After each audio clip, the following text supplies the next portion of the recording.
Gym Blogs here, number 19. So I'm going to do number 2 in my exercise tutorial little box set. This is going to be squat. Pretty much I'd say the most fundamental exercise you can do in terms of learning how to hold your body in a good posture, good position when you're going through different positions. If you can't squat properly, you shouldn't be doing any exercise, in my opinion. Should always be exercise number 1 to master, mainly because of learning how to control the spine and how to hold it in a good safe posture, and the hips and weight placement onto your feet, and also how many things are involving you simply bending down and standing up again. Right, I like to start with the feet, foot position. You hear a lot of different opinions on where your foot should be. Some people say underneath hip, shoulder width, toes pointing dead straight forward. Others say splayed out slightly, wide, just outside shoulder width. Simple answer to this is, where mine will probably be different to yours. Everyone's is pretty individual because it all comes down to your femoral hip joint. Your femoral hip joint here, this big ball and socket joint, is as unique to you as your fingerprint.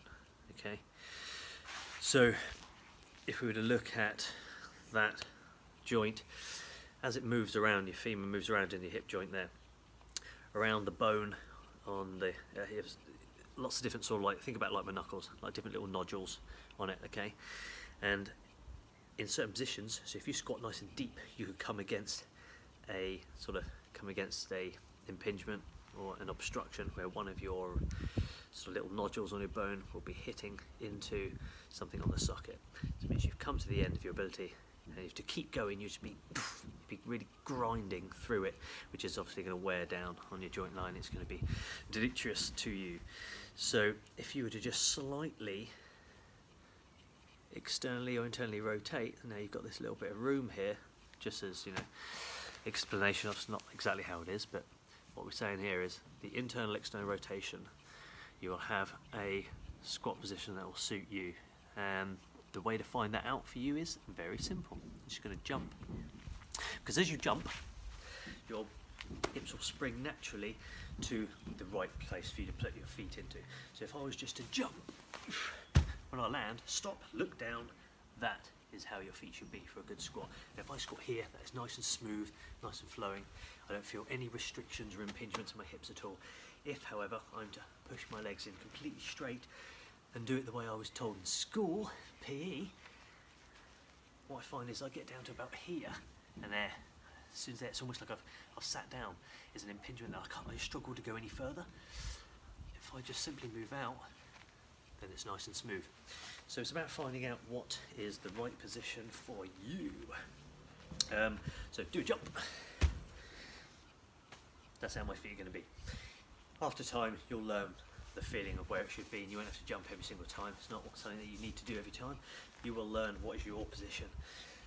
Next important thing is, now you know how to put your feet, it's where are you placing the centre of gravity on your feet?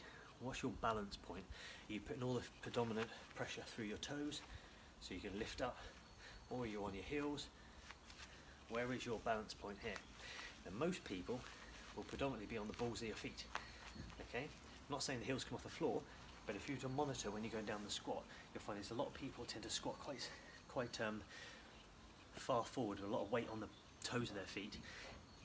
And what that does is, my centre of gravity, as I'm doing that, because obviously as that's leaning forward, it's carrying my body weight with it, everything's moving forward, so I'm coming heavier and heavier onto the toe, which means I'm flexing at the ankle far too much. Notice the bend, there's an awful lot of bend here, but this hasn't done anything. It's hardly moved, and yet look how much movement's coming with the ankle and the knee here. Okay, what's happening here is you're kind of making the floor, instead of being your foot, you're turning it into your knee. Because look at the angle there. If I'm coming forward in a squat like this, well, this is now taking a lot of the brunt of that force coming down. Because this is what you'll see, a lot of people, they'll be squatting and they'll squat like this. Okay, that's quite a common thing I see all the time. There's loads of movement here. The shin dives forward. Reasons you want to do that, if you don't want to do that, is because it's all about protecting the knee, okay? Your knee isn't really designed to be put into a position like this and have all of your weight pushed down on here, because what's holding that and stopping this bone from separating and pulling the knee apart? Not an awful lot. Certainly not something that's designed to be tested to maximum strength. It's just soft tissue, okay? Held together by some ligaments and then some muscle tissue strapped across it. There's nothing really structurally grabbing it, okay? Not like your hip, all right? You're just relying on the strength of those. Just think about it as like elastic bands, okay? Just relying on the strength of those elastic bands to be able to take, if you're going to bend down, take that pressure and not be forced straight off of it. I've seen it happen. Actively seen it happen before, and it's minging. Bloke gets out of the squat machine, unracks, starts squatting down like this, and literally just separated all the weight. The ligaments couldn't hold it together, and just end up just being sat on the floor like this with his legs over there. Not nice. Or why? Incorrect form and technique. You want to be maintaining the shin in a nice upright position, and as you squat down, you should just simply move back behind it. This should hardly move. There's your lower leg here. This doesn't really move an awful lot. It stays like a bridge leg, okay, an upright column. It will lean forward a little bit, but look at the difference. When I'm doing it, as I'm squatting, it doesn't move an awful lot, does it? But yeah, look at this. This is just completely leaned down, carrying my body weight backwards, just keeping my centre of gravity pretty much just behind midfoot. In doing so, I'm placing, watch my toes, see I can flatten them up and down. I'm keeping all the weight on my heels, or predominance of the weight on my heels, so much so I can flatten my toes up and down. So when I'm down here, I can still move them around. There's not an awful lot of weight on them. This is just more about balancing where I'm keeping my centre of gravity. So that means I'm stacking the bone still on top of here. I'm keeping bone predominantly on top, pushing down, rather than like this and hoping it doesn't just go straight through, okay? That's the press. You want that leg press. There's two movements to the leg. 4 muscles make up the quads, okay? Hence the word 4, quadriceps. 2 of them are big, 2 of them are small relative to each other.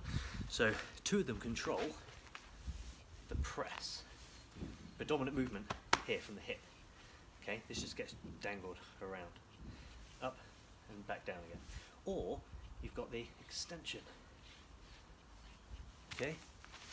Now the extension is the 2 smaller muscles, vastus medialis and the rectus femoris, and you've got the big strong ones, vastus lateralis and the vastus intermedia. So those ones are designed to carry your weight. If you want to elevate yourself up and down, it's those ones, big sweeping ones on the outside, okay? They're designed to work with the ass, with the glutes, as they come down and they push back up again. Those are designed to carry your weight. That's what they're there. They're on your body to do that. The other ones, the front, the teardrop, vastus medialis, and then on the top there, the rectus femoris, they're designed only to extend. Okay, it's their job just to extend out. Much smaller and much weaker relative to the other ones. Even though they can build up to be quite strong, the knee still doesn't change. Okay, you've still got the same ligaments, tendons and anatomy of that knee. It's not designed to do it. What will happen is, if you keep squatting in the way that most people probably do initially, the way that feels easiest in the beginning, when you're allowing this to dive down, okay, like that, is you're just going to work towards a knee injury. It may be able to cope with it today, maybe you're right for a week or a month, but at some point it's going to go, because one or two things are going to happen. One or two things. We'll find out how many things there's. Let me go through it, right? So either you will slowly get stronger because of your practice, so you're slowly just getting stronger and stronger, i.e. you're going to end up doing more repetitions. Well, once you could do 10, now you could do 50 or whatever, or you're going to add more weight. So you're moving towards an injury, okay? Whatever you can do now may not injure you, because maybe the strength of your ligaments and your tendons and generally your joint can take whatever you're going to do to it. But if you're doing this regularly, then what's going to happen is you're going to move closer to, if this is where injury is, you've got this ability to cope with it at the moment, as you get stronger and stronger and stronger, or start doing more and more and more, pushing yourself more and more, how long until you get to this and then it breaks? Now, the problem with that is, this is an imaginary line, you don't know where it is. Maybe it's right here and you're right next to it. Maybe you're only one exercise session away from injuring yourself. Maybe you're millions of miles away because you just got bulletproof joints, some people have. But you don't know. So you're going to roll that roulette, you're going to take that gamble, because it will be a serious bit of pain if you don't, if you just risk it. Simple matter is, if you're going to squat, why not just biomechanically do it correctly, the way your body's designed to do it? That's what it all comes down to. Don't just do the wrong thing because, oh, you find the other way too hard. Well, it's all meant to be hard. That's why you need to do it until it becomes easy. Something's hard because you're not trained in doing it. So don't just pick the easy way, pick the right way and make it easy for your training. Now, the other point as well is, let's just say you say, oh, well, I don't really do a lot of training anyway, I don't really care, I don't need that sort of thing. Well, what you're still going to do is get older. Every single day you're a little bit older. And as we get older, the older we get, the more we lose our type 2 muscle fibres. They just degrade as we get older. Type 2 muscle fibres are your strong ones, your fast acting, explosive ones. They bring the power and explosivity in the muscle tissue. Now, particularly with the knee, this one is more about explosive. It's the kick. Okay, you may not necessarily do that fast, but any time you go to use that, it's usually a kick in action. They're quite heavily dominant with type 2 muscle fibres. And so as they start wasting away, you will run closer and closer and closer as you get older to that injury point. And maybe one day that injury point will just simply be going down the stairs. Because if you walk down the stairs, that is a very, very extension, flexion, dominant movement on the leg. You're relying on strength, on the eccentric contraction part of the movement, i.e. going down to carry your body weight here. So as you go down, you place your foot on the next step. It's doing that movement, isn't it? So one of the best rehab exercises you can do for the knee is walking upstairs backwards. We'll do that in another video. So correct movement is to use it properly as a press. You want to keep your centre of gravity back. Now, your knees are very important. How should your knees be? Because again, a very high percentage of people, when you watch them squat, you'll see a lot of this, okay? Knees will dive in. Or maybe they'll come down, okay, and when they try to go up, they'll come in here.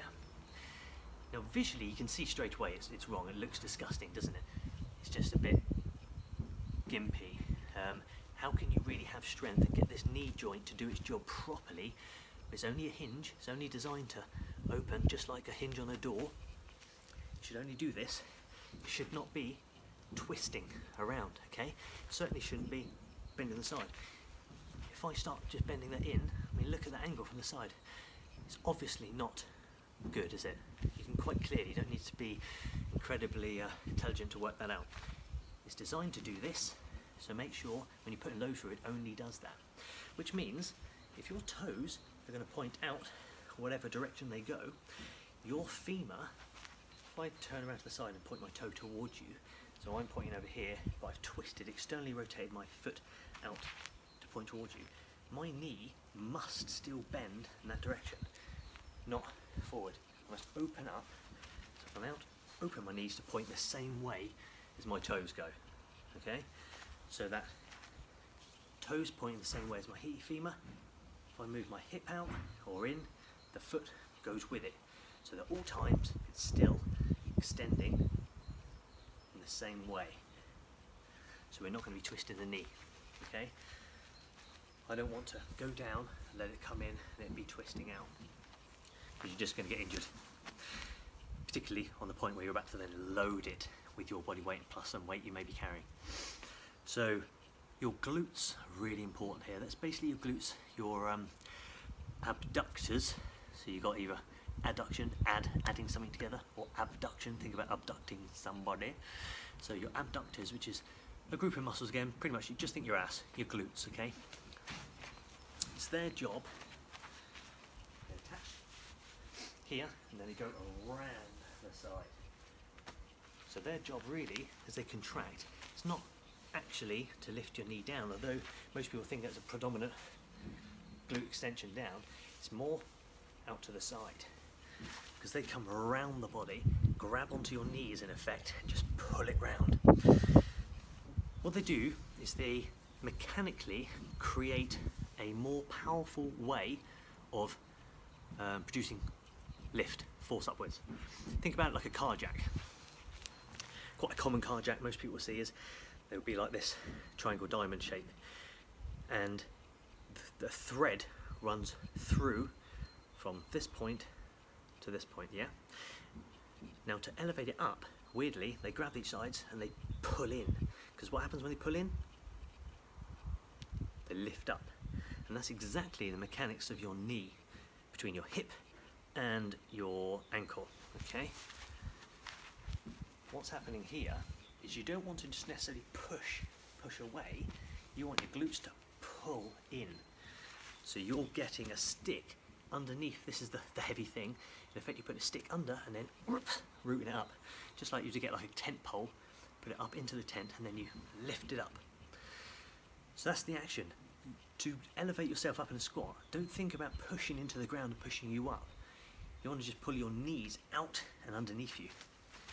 So from here, as I'm coming down, I'm not just going to push away from the floor, I'm going to pull my knees out to keep them in line with my toes and back.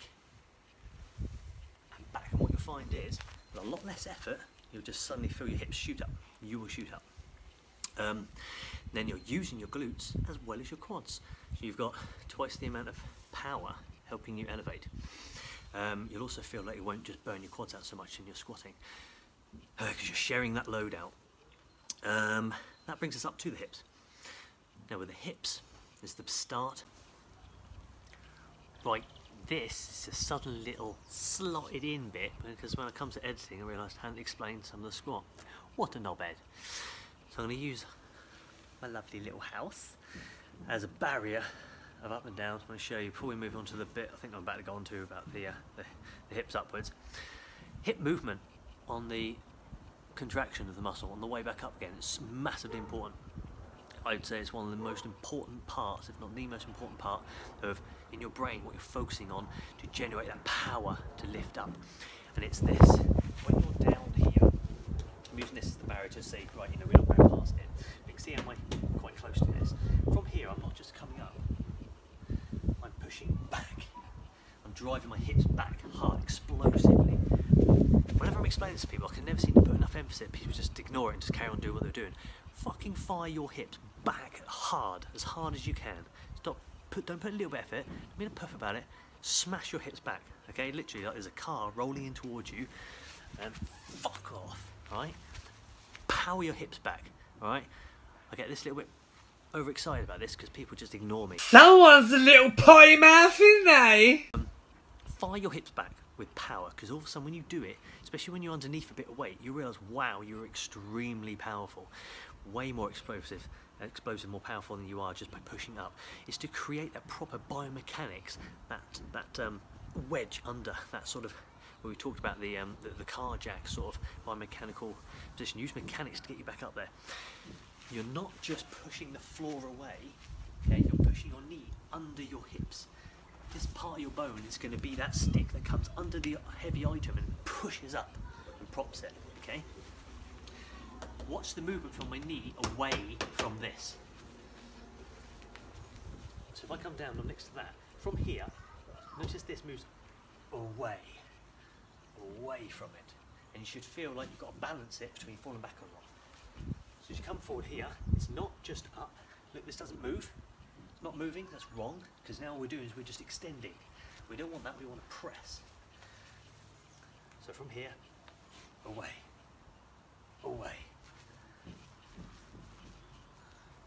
Focus on the camera too much, so the movement. So away.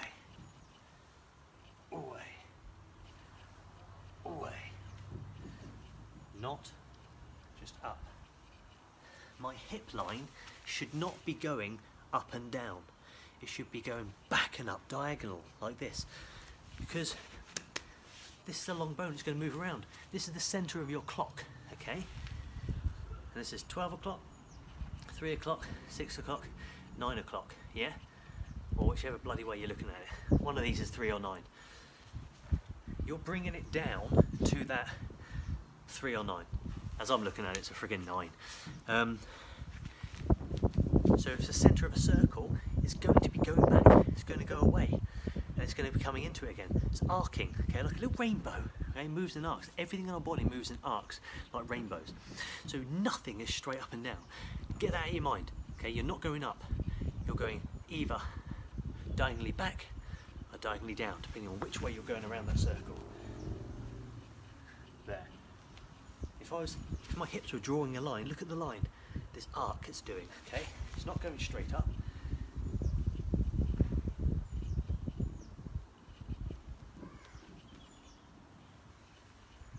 Push back. Push back. Okay. Push back. So I'm using my glutes to pull them apart and push back. Push. Push. Push. Alright? Now, let's get back to where we were in the video. It's the start of the real danger zones. I'd say it's a toss-up between spine and knees. Spine's always considered to be the most important thing to keep safe, because obviously it's got your spinal column in it.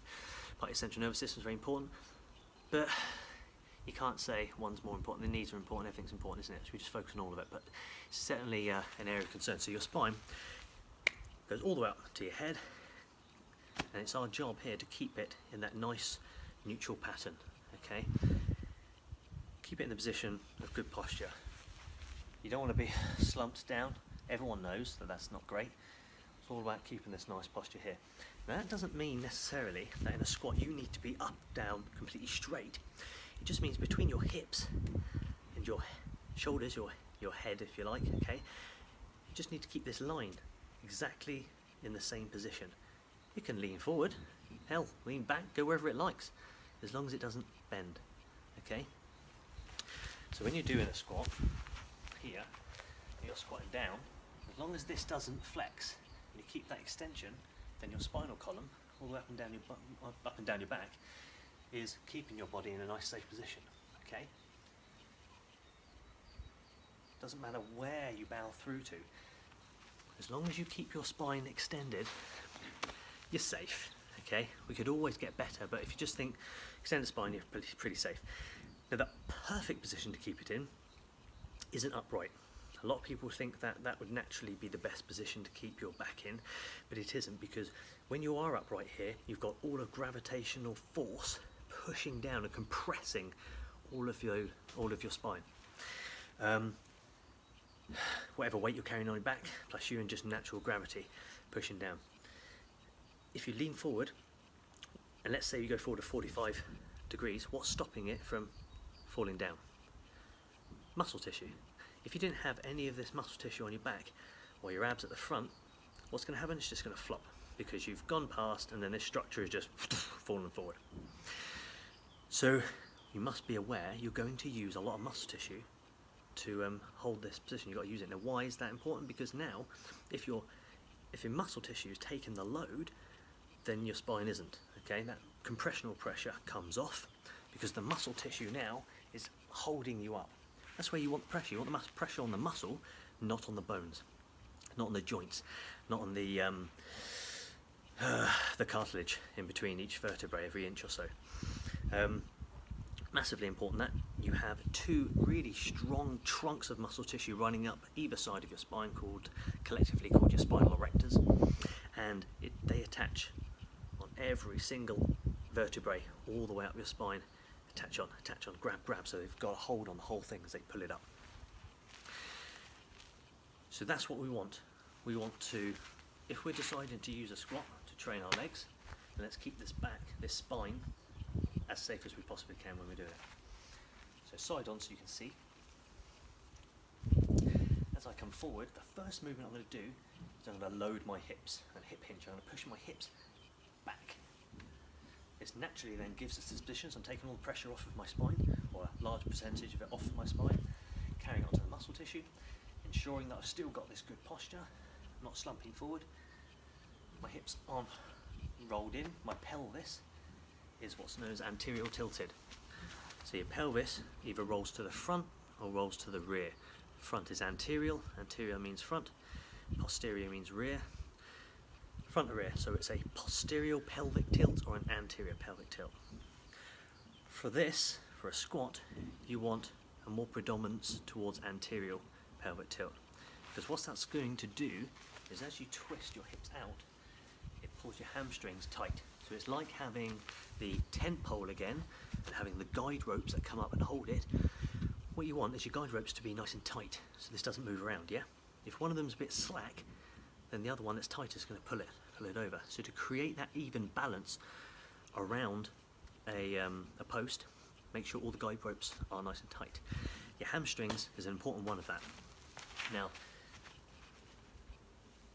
by anterior tilting your pelvis, ATP, what you're doing is one, bringing these into play. Now these are the neighbours of your glutes, which means the glutes can do their job properly, because think about it this way. If you're stood on the edge of a cliff, trying to reach down to grab something, and your mate is stood next to you and saying, go on, I've got you, you lean down.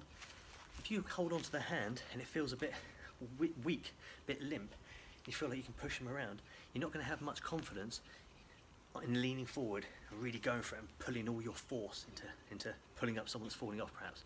But if you hold them and feel them and they're really tight, there's no movement, you have an awful lot more sense of security and safety and think, right, you've got me, I'm going for it. It's the same sort of thing here with your glutes. The neighbours to your glutes is your hamstrings. Your hamstrings need to be nice and tight so that there's a solid anchor for your glutes to hold on to and therefore move and do their job from. That's one sort of point of view on it. There's also the fact that you just want every muscle involved, and your hamstrings are really important in extending your hips back up again. So that's that, but also if you are anterior tilting, you're also starting the movement of pushing your hips backwards, so you're going into this pressing action rather than extending. Because these are attached to your femurs, what you'll find is if that rolls in, because this is a solid bar, it's going to push your knees forward. So by anterior tilting, you'll notice these get pulled back, don't they? So pulls back and it comes more in line.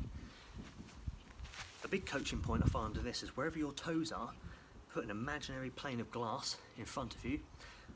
All of you, shoulders down, stays behind that plane. So from here I've got an imaginary barrier all the way up here. So as I squat down, I don't want to break through it. Notice everything is behind, okay? Your head's not so important, your head will move around, but from there, so you can see it's quite straight.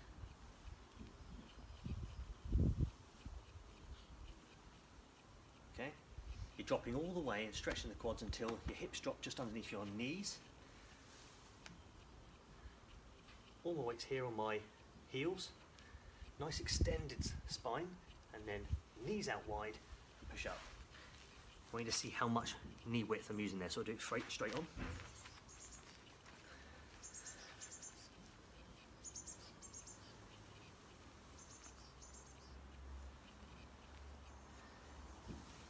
See, pointing the same way, not letting them fall in.